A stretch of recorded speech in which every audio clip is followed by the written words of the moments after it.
Aujourd'hui, on plonge au cœur de notre propre biologie. On va essayer de décrypter l'un des systèmes de communication les plus secrets, mais aussi les plus puissants du corps humain. C'est une question assez folle quand on y pense. Notre corps, c'est comme une immense métropole, avec des milliards et des milliards de cellules qui travaillent tout ensemble en parfaite harmonie. Mais alors comment est-ce que cette coordination à une si grande échelle est possible, surtout sans qu'on ait à y penser une seule seconde? Eh bien, la réponse, elle se trouve dans une sorte de langage secret. Imaginez un flux constant, silencieux, de messages chimiques qui orchestrent, quasiment tout ce qui se passe à l'intérieur de nous. Bon, allons-y. Si on parle de langage, il faut bien qu'il y ait des mots en quelque sorte. Alors, qui sont ces fameux messagers chimiques?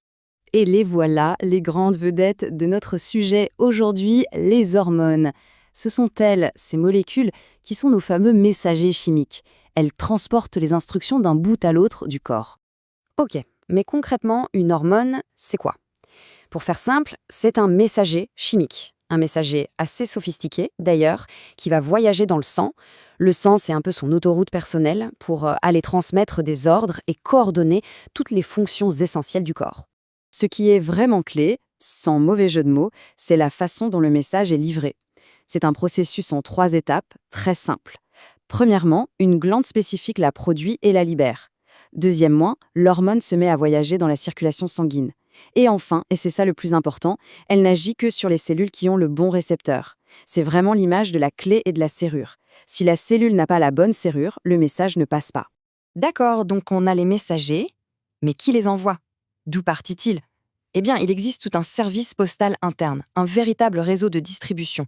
Et ce qui est fascinant, c'est que ce système n'est pas du tout centralisé. Il n'y a pas un seul grand quartier général. Non, les glandes endocrines, qu'on peut voir comme des usines à hormones, sont positionnées un peu partout dans le corps, de façon très stratégique, pour former ce réseau de communication hyper efficace. Alors là, ça devient vraiment intéressant, parce que ce système est beaucoup plus vaste qu'on l'imagine souvent.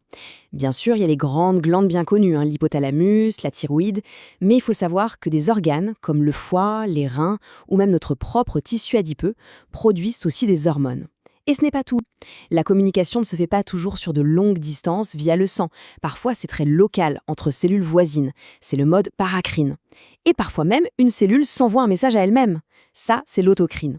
Du coup, une question se pose, tout naturellement. Pourquoi? Pourquoi autant d'hormones différentes? Pourquoi le corps a-t-il besoin d'un vocabulaire chimique si riche, si précis? Alors si on regarde juste les hormones classiques, celles dont on entend le plus parler, on en compte déjà plus de 50. 50! C'est déjà un vocabulaire assez conséquent. Mais attention, ce n'est que la partie émergée de l'iceberg. Parce qu'en réalité, le nombre total est juste stupéfiant. Aujourd'hui, on estime qu'il y a plus de 140 différents types de messagers chimiques qui circulent dans notre corps. Plus de 140. La complexité de ce langage, elle est bien au-delà de ce qu'on pourrait imaginer au premier abord. Et cette grande diversité, elle s'explique par la variété de ces mots chimiques. Il n'y a pas juste les hormones classiques, loin de là. Il y a aussi des hormones secondaires, des facteurs de croissance qui agissent un peu comme des hormones spécifiques à certains tissus, et même des molécules fascinantes, les neuropeptides, qui sont à la fois des messagers pour le cerveau et des hormones pour le reste du corps. Un double rôle, en quelque sorte. Finalement, pour vraiment se représenter tout ça, l'image du langage est bonne, mais celle d'un orchestre est peut-être encore meilleure. Un orchestre intérieur qui joue en permanence une symphonie incroyablement complexe et surtout parfaitement synchronisée. Et tout ce vocabulaire, toute cette complexité, ça sert à quoi au fond? Eh bien, ça sert à une chose, permettre une régulation extrêmement fine, extrêmement nuancée de toutes les fonctions corporelles. Chaque message a sa propre cible, son propre effet, le but étant de maintenir un équilibre absolument parfait. C'est incroyable de penser que cette conversation chimique, elle est là, constante, silencieuse, à chaque seconde de notre vie.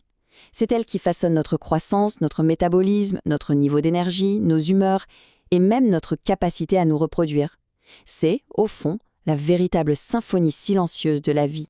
Et ça nous amène à une dernière petite réflexion.